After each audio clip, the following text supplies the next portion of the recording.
I have 3 master's degrees.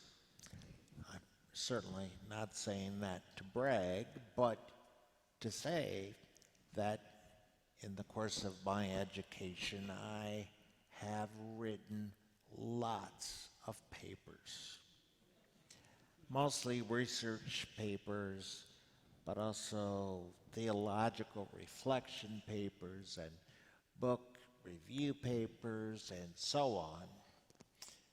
And I suppose that in the course of this, I have become a pretty good writer.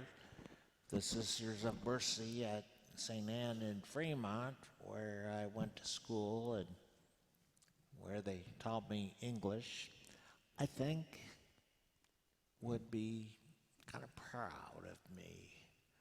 I think. I hope. For me, one of the more challenging parts of the whole writing process is the last part. Coming up with just the right title. You want a title that's descriptive, but also one that's a little intriguing. Intriguing enough, that is, that the person reading it would be sort of drawn to wanting to discover more in the paper's contents. I have a feeling that the people who came up with names or titles for stories in the Bible were a little bit like me. Maybe they struggled with finding a good title for the stories. A case in point is our gospel story for today from the gospel writer Luke. This story is usually called something like "The Boy Jesus is Lost in the Temple." I get it. But really, Jesus is not lost. He knows exactly where he is. And furthermore, it is exactly where he wants to be. Now, this may sound a little harsh, but the fact that his parents did not know where he was really not his concern. "Why were you looking for me?" Jesus asked them. "Did you not know that I must be in my Father's house?" Jesus made a choice. Now, it may not be the choice that his parents would have made, but don't all parents sometimes find themselves in that situation where their adolescent children are beginning to make decisions on their own? And the parents just kind of have to live with it. Maybe sometimes holding their breath while the process unfolds before them.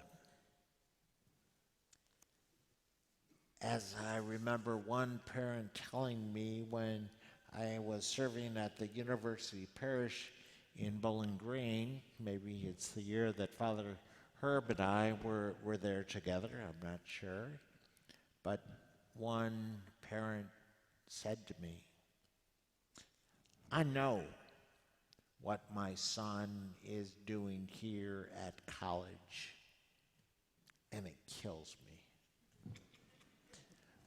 But sometimes I don't know what he's doing here at college. And that kills me too. Even though Joseph and Mary experienced great anxiety when Jesus was not in their immediate supervision, they also knew their son. After all, they had raised him to be the adolescent that he was, and raised him to be the adult that he was becoming. They taught him their values: love, honor, and serve God, and follow the divine will. And isn't this what Mary herself did when she was young? When an angel of the Lord appeared to her, she made a daring choice, one that challenged the values of her family, the values of all of society. Now, I obviously don't know, but I wonder if maybe Mary lived with rumors swirling about her for the rest of her life. And of course, if Joseph had not made the choice that he did at that time, Mary's choice could have proved to be a fatal one for her. But Joseph decided not to expose pregnant Mary to the law as he had every right to do.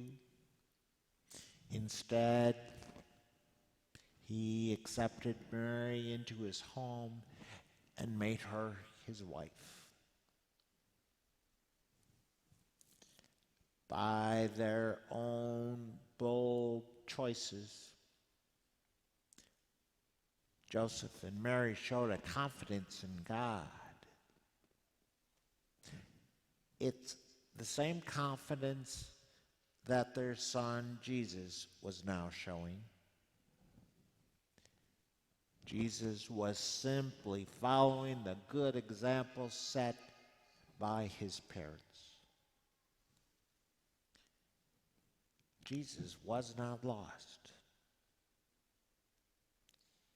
He was being the son of his parents, and more importantly, he was being the son of his Father in heaven, his true Father.